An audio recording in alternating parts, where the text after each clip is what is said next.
Relato 1: A Maldição de Morbach. A bruma rastejava como serpente pelos campos silenciosos de Hunsrück, na região oeste da Alemanha. Era um frio úmido que entrava nos ossos e tornava a floresta ainda mais opressiva, como se as árvores ali fossem mais velhas do que o próprio tempo, curvadas sob o peso dos segredos que carregavam. Em meio a esse cenário sombrio, encontra-se a vila de Morbach, um vilarejo tão pequeno e isolado que, à distância, parece mais um quadro de pesadelo do que uma cidade real. E foi ali, sob a vigília da floresta e à sombra de lendas esquecidas, que uma história de horror se enraizou de maneira tão profunda que nem o tempo, nem o silêncio conseguiram apagá-la. Durante séculos, os moradores de Morbach cultivaram um respeito quase sagrado por uma velha cruz de ferro fincada em uma colina próxima. Ao lado dela, uma vela permanecia sempre acesa. Sempre. Diziam que, se a chama se apagasse, o mal despertaria novamente. Os mais céticos riam disso, chamavam de superstição boba de aldeões presos ao passado. Mas havia outros, os mais velhos, os que viam longe, que evitavam falar sobre o que acontecera ali, muito tempo antes, quando o mundo ainda era um lugar mais escuro e o mal caminhava, com o rosto do homem. Para entender essa maldição, é preciso voltar ao século XIX, a um tempo de guerras e fúria, quando a Europa sangrava com os conflitos napoleônicos. Entre os milhares de soldados espalhados pelo continente, havia um homem chamado Thomas Jean-Pierre Boulet. Era francês, e desde o nascimento algo nele não era natural. Filhos bastardos eram comuns naquela época, mas Boulet parecia carregado por uma maldição ainda mais profunda. Sua mãe, Jeanne Boulet, fora encontrada em uma estrada rural, ensanguentada e em estado de choque, depois de desaparecer por quase 3 dias. Quando finalmente voltou à vila, estava grávida e recusava-se a dizer o que havia acontecido.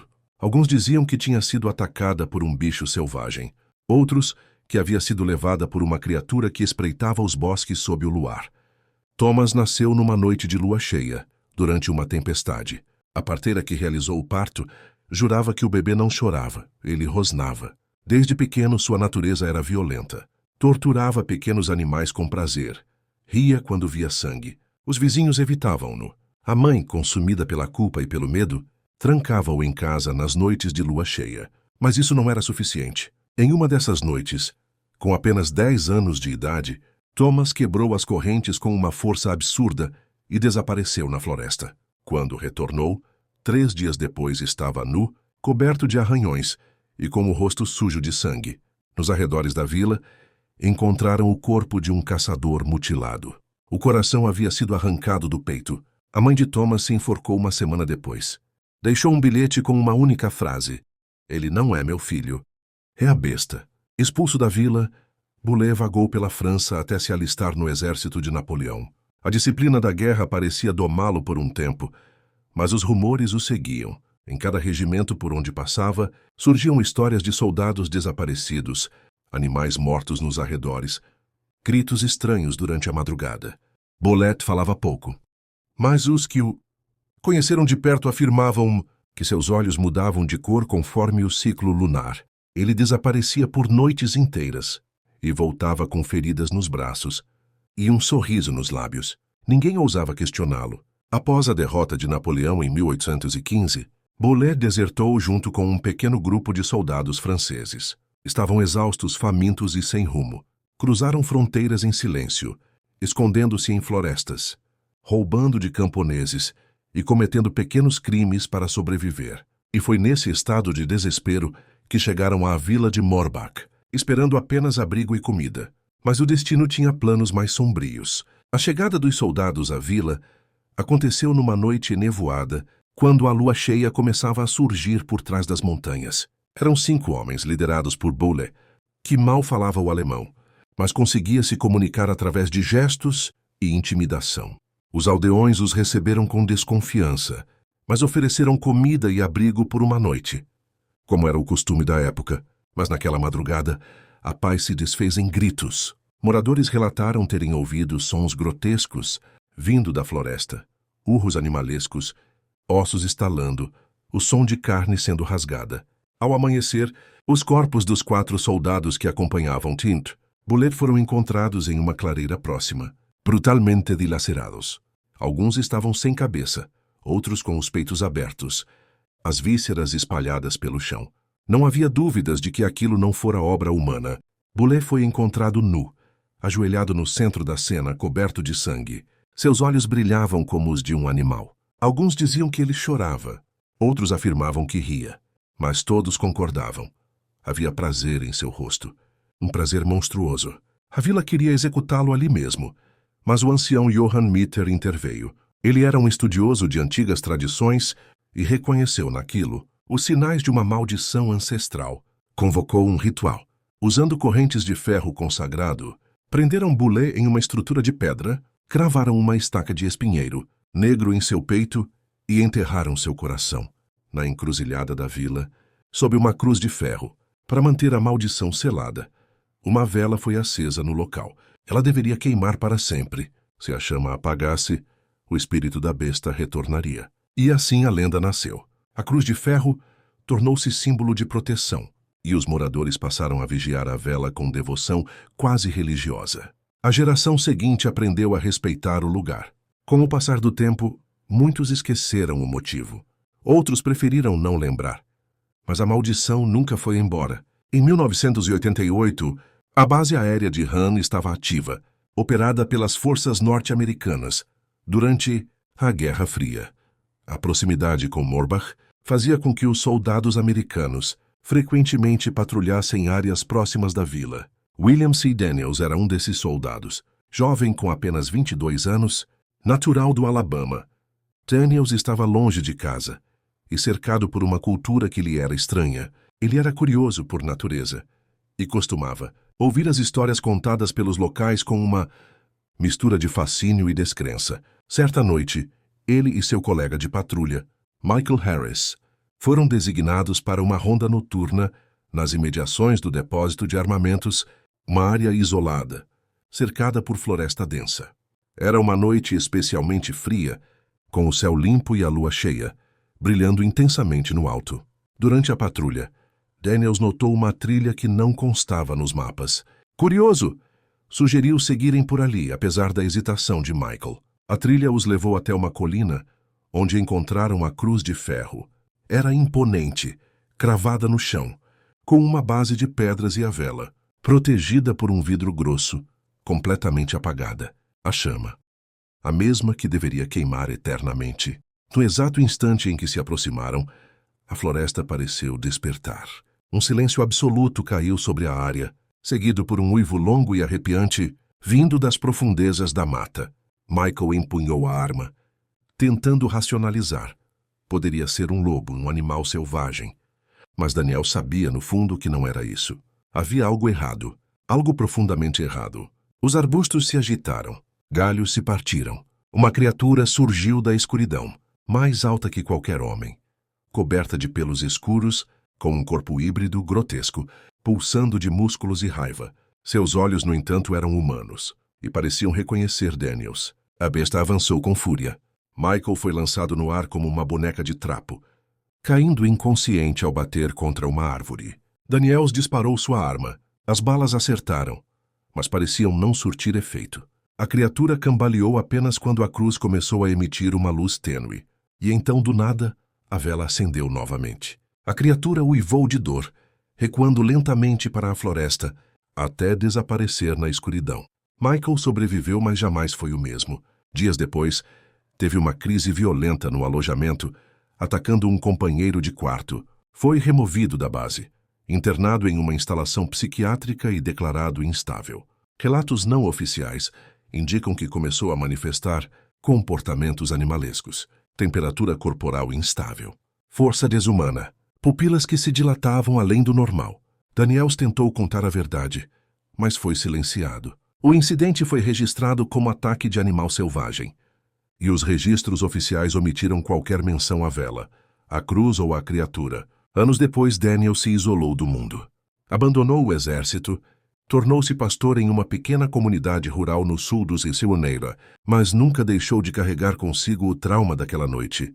Em entrevistas raras falou em códigos, sugerindo que o mal que viu nunca foi derrotado, apenas adormeceu novamente. Hoje a cruz de ferro ainda está lá. A vela continua acesa, vigiada por poucos que ainda se lembram. Os moradores mais antigos evitam a floresta. Turistas que visitam a área relatam uma sensação estranha, como se fossem observados. E em noites de lua cheia, alguns juram ouvir uivos longos ecoando entre as árvores. A lenda permanece viva. E o espírito de Thomas Boulay, ou o que quer que o tenha possuído, ainda espreita, esperando que a chama vacile uma última vez. Relatudos, o demônio de Bedburg. A história de Bedburg não é contada em salas de aula, nem aparece nos livros turísticos da Renânia do Norte-Westfália, na Alemanha. É uma daquelas narrativas que se escondem por entre as rachaduras da história oficial, mantida viva apenas nas sombras das tradições orais e nas páginas esquecidas de documentos manchados pelo tempo. Aqueles que conhecem a lenda preferem não falar dela em voz alta, não por medo de serem desacreditados, mas por temerem o que podem despertar. O caso do lobisomem de Bedburg é, talvez, o mais antigo e mais aterrador registro documentado de um homem que teria se transformado em besta, ou que se tornou algo ainda pior do que qualquer lobo poderia ser. E embora tenha ocorrido no século XVI, há quem jure que a maldição não terminou ali. Tudo começa em 1582, quando a cidadezinha rural de Bedburg foi tomada por uma onda de desaparecimentos inexplicáveis. Crianças, mulheres e até homens fortes sumiam dos campos sem deixar vestígios. Os corpos que eram encontrados estavam em estados tão grotescos que nem os mais experientes caçadores ousavam descrever em detalhes. Alguns estavam parcialmente devorados, outros completamente despedaçados, sempre com marcas de garras e dentes. Mas marcas que não correspondiam a nenhum animal conhecido da região. A população entrou em pânico. Os camponeses se recusavam a sair à noite. As colheitas apodreciam nos campos. E a floresta que cercava a vila se tornou sinônimo de morte. Com o passar dos anos, os ataques se tornaram mais ousados. Não ocorriam mais apenas à noite. Houve um caso registrado em um antigo diário de um monge, no qual uma mulher foi atacada ao meio-dia. Em pleno campo aberto, enquanto colhia ervas, ela foi encontrada horas depois, com a garganta dilacerada e os olhos arrancados. Quem teria coragem de fazer tal coisa? Ou melhor, que tipo de criatura agiria assim? A caça começou, liderada por nobres locais e religiosos, desesperados por restaurar a ordem, mas nada parecia deter o mal que assolava Bedburg. Então, em 1589, a verdade, ou parte dela, veio à tona, e com ela um horror ainda mais profundo. Peter Stump era um fazendeiro aparentemente comum, respeitado pelos vizinhos, pai de 2 filhos e viúvo há quase uma década.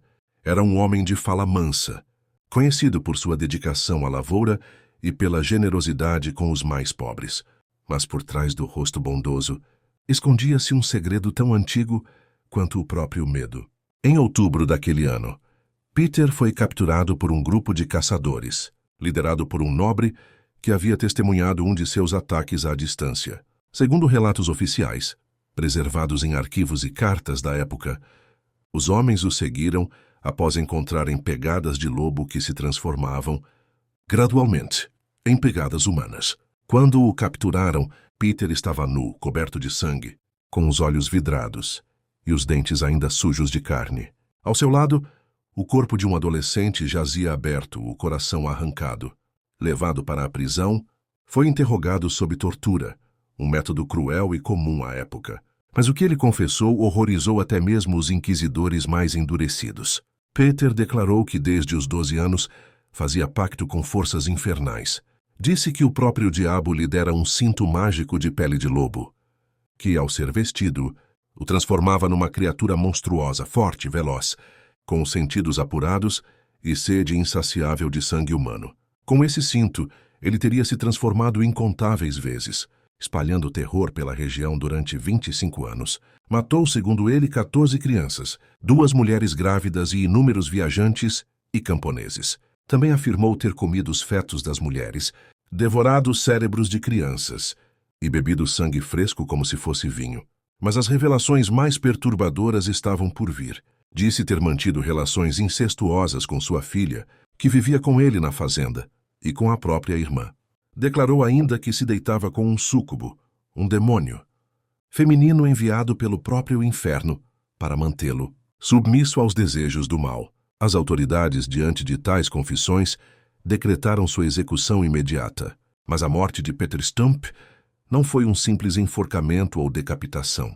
Foi uma cerimônia de exorcismo e punição pública, destinada a mostrar o poder da Igreja sobre o mal. Ele foi amarrado a uma roda de tortura. Seus ossos foram esmagados com barras de ferro, pedaço por pedaço. Em seguida, sua carne foi arrancada com tenazes em brasa.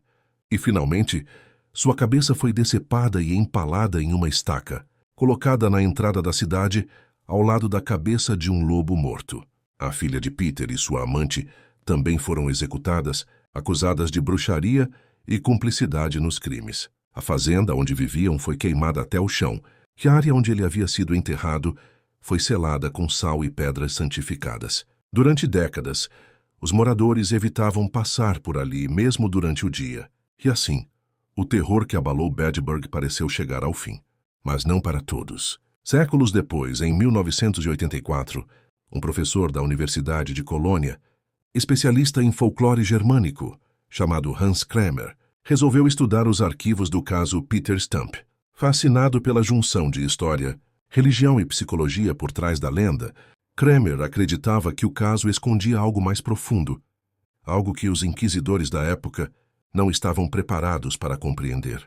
Ele obteve permissão para visitar os arquivos municipais e teve acesso a documentos originais, confissões e cartas trocadas entre nobres da época. No entanto, à medida que mergulhava na pesquisa, algo estranho começou a acontecer. Relatos começaram a surgir de pessoas que juravam ter visto uma figura de olhos vermelhos nas florestas ao redor de Bedburg, especialmente nas noites de lua cheia. Alguns turistas desapareceram enquanto faziam trilhas. Cães eram encontrados mutilados, árvores com marcas de garras. Tudo muito semelhante ao que havia ocorrido 4 séculos antes. A polícia tratava como ataques de animais selvagens. Mas Hans sabia que não era isso. Durante uma de suas caminhadas de pesquisa pelo antigo terreno da fazenda dos Stump, ele encontrou algo curioso. Um fragmento de couro endurecido, envolto em raízes de uma árvore muito antiga. O objeto parecia parte de um cinto. O couro era escuro como breu e exalava um cheiro azedo, estranho, como se estivesse vivo. Hans o levou ao laboratório da universidade para a análise, mas os testes não conseguiram determinar sua origem. A estrutura do couro não correspondia a nenhum animal conhecido. Nas semanas seguintes, o comportamento de Hans mudou drasticamente. Tornou-se recluso, evitava os colegas, e sua aparência se deteriorava rapidamente. Parecia mais pálido, com os olhos fundos e vermelhos. Um aluno relatou que viu o professor falando sozinho em uma língua desconhecida, e outro afirmou que o ouviu uivar, literalmente uivar, durante uma noite em que permaneceu trancado no escritório. 2 meses depois, Hans desapareceu. Seu escritório estava revirado, com marcas de garras nas paredes, livros rasgados e manchas de sangue seco no chão. O fragmento de couro desaparecera. A polícia nunca encontrou seu corpo. Desde então, histórias continuam surgindo. Campistas na região relatam ouvir passos pesados nas noites de lua cheia, uivos que não são de lobos e sombras que observam sempre à distância. Um grupo de jovens escoteiros, acampando em 1997, jurou ter visto uma criatura bípede, coberta de pelos, atravessando o campo em velocidade inumana. O líder do grupo, um ex-militar, entrou em choque e nunca mais falou sobre o assunto. Em 2015, um investigador particular chamado Lars Neumann, fascinado pela história, decidiu fazer seu próprio documentário independente sobre o caso. Visitou os locais, entrevistou moradores, vasculhou os arquivos da universidade onde Kremer havia trabalhado. No último dia de gravação, desapareceu com sua equipe no interior da floresta. Seus equipamentos foram encontrados dias depois, cobertos de terra e sangue. As fitas estavam parcialmente danificadas, mas em uma delas, com muito ruído, foi possível escutar os gritos desesperados de alguém dizendo: "Ele voltou! Ele voltou!" A fita termina com um rugido ensurdecedor. O governo local atribuiu os desaparecimentos a ataques de javalis ou a acidentes, e a universidade manteve silêncio total sobre a ligação com Kremer. Mas os moradores mais antigos, os que ainda têm memória da tradição, sabem o que aconteceu. Sabem que o cinto nunca deveria ter sido desenterrado. Que a besta de Bedburg não era apenas um homem amaldiçoado, mas um receptáculo de um mal ancestral, uma entidade que se manifesta através da carne, que usa corpos humanos como trajes para vagar entre os vivos. E assim como antes, a única defesa é o esquecimento. Ignorar a presença, evitar a floresta, manter as portas trancadas e nunca jamais sair durante a lua cheia. Porque se você ouvir uivos no meio da noite, não os responda. A besta ainda caminha. Relato 3. O uivo de Poiana Marului. Poiana Marului é o tipo de vila que parece ter sido esquecida pelo tempo. E talvez por Deus também. Encravada entre as montanhas dos Cárpatos, no coração mais remoto da Romênia. A aldeia não consta nos mapas turísticos, nem nos guias de viagem. Seu nome, traduzido como Clareira da Macieira, parece suave demais para o que realmente se esconde entre suas casas de pedra escura, caminhos de terra batida e bosques de coníferas que se fecham como muralhas naturais em volta de tudo. A vila é antiga, mais antiga que os registros oficiais. Alguns dizem que surgiu ainda nos tempos de Dácia, antes da dominação romana. Mas se há algo que todos ali sabem, mesmo que não falem em voz alta, é que aquelas montanhas guardam segredos que não gostam de ser perturbados. Em 2003, o jornalista romeno Ionel Dumitrescu, recém-saído de um escândalo político envolvendo corrupção no governo de Bucareste, decidiu recomeçar sua carreira documentando histórias esquecidas do interior do país. Ele pretendia lançar uma série investigativa sobre superstições rurais, visitando aldeias afastadas e explorando seus mitos, costumes e medos. Quando ouviu falar de Poiana Marului em uma conversa de bar, de forma quase acidental, algo o atraiu. Era como se um instinto antigo tivesse acordado dentro dele. Não vá lá, disse o velho que bebia ao seu lado. Eles não gostam de forasteiros. E há coisas que ainda caminham por lá à noite. Ionel, cético e ambicioso, não deu ouvidos. Viajou em meados de outubro, quando os ventos começam a cortar como lâminas e os lobos, dizem, descem das montanhas famintos. A estrada até a vila era precária, feita de cascalho e curvas perigosas. O carro alugado quase não suportou o trajeto. Ao chegar, encontrou uma vila cinzenta e calada, onde crianças não brincavam nas ruas e velhas espiavam por detrás de cortinas puídas. O ar era denso, com um cheiro metálico indefinível. Hospedou-se na casa de uma viúva chamada Anca Petrescu, a única que aceitou recebê-lo, por um valor alto. Ela era uma mulher de traços duros, com olhos profundos e mãos calejadas. Desde a primeira noite avisou: se ouvir batidas na janela depois da meia-noite, não levante. Se escutar uivos muito próximos, reze. E por tudo o que é mais sagrado, jamais, em hipótese alguma, saia da casa depois do último sino da igreja. Ionel, embora impressionado com a seriedade da advertência, pensou se tratar de teatro local. Anotou tudo em seu caderno, planejando usar aquilo para abrir seu artigo com um tom sombrio. Mal sabia ele que aquela advertência era uma oração disfarçada. Os primeiros dias foram silenciosos. As pessoas da vila evitavam contato. Sempre que tentava puxar conversa, os moradores se afastavam. Um homem mais jovem chamado Vassili aceitou falar com ele, mas apenas à noite, dentro da antiga capela abandonada, no limite da vila. Você está cavando fundo demais, jornalista, disse ele acendendo uma vela. O mal que vive aqui não é simbólico. Ele tem corpo, pele, dentes e anda entre nós. Vassili contou que, gerações atrás, a vila sofreu com uma praga misteriosa. Homens eram encontrados mortos, com os pescoços rasgados, e o rebanho era dizimado por algo que não deixava rastros. Um monge vindo de Moldávia teria identificado a presença de um pricolice, um termo romeno para um tipo de lobisomem, ancestral, diferente do licantropo ocidental. O pricolice não é apenas um homem que se transforma em lobo. Ele é uma alma condenada. Um espírito maligno que assume a forma de uma criatura de pelo negro e olhos humanos. Eles mataram um homem errado naquela época, disse Vassili. Enforcaram um inocente. O verdadeiro pricolice desapareceu e agora ele volta a cada geração. Ionel, embora intrigado, ainda tratava tudo como folclore. Mas na noite de 28 de outubro tudo mudou. A vila foi tomada por um silêncio que o jornalista nunca havia experimentado. Não era a ausência de som, era a presença do vazio. Os cães pararam de latir. Nenhum grilo, nenhum sopro de vento. Apenas o silêncio absoluto. Então veio o sino da igreja. 3 badaladas. Inesperadas. A igreja não tinha serviço noturno, e o sino, segundo Anka, estava desativado havia anos. Ionel saiu da cama, intrigado. Aproximou-se da janela, ignorando o aviso da anfitriã. E viu. No campo, entre a névoa densa e o luar pálido, uma figura se arrastava de 4. Era enorme. Mais de 2 metros, mesmo curvada. Tinha o corpo coberto de pelo escuro como carvão, mas a pele do rosto era parcialmente humana. Havia olhos. Olhos humanos, cheios de raiva e dor. Quando a criatura ergueu a cabeça e olhou diretamente para a janela de Ionel, ele recuou, o coração batendo tão alto que quase o ensurdecera. A besta soltou um uivo que não se parecia com o de nenhum lobo. Era algo mais profundo, como se a terra também gritasse com ela. Acordou horas depois no chão, com marcas de garras na janela. Mas nada foi roubado. Nada destruído. Apenas aquelas marcas. Quando contou a Anka, ela apenas disse: "Agora ele sabe seu nome." Na manhã seguinte, Ionel tentou sair da vila. Entrou no carro e acelerou.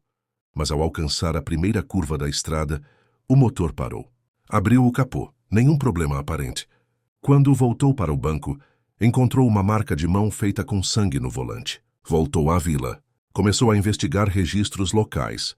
Com a ajuda secreta de Vasily, descobriu que em 1876 houve um caso semelhante. Um forasteiro foi morto e parcialmente devorado. Seu corpo foi enterrado sem cerimônia, fora dos limites do cemitério. O responsável nunca foi encontrado.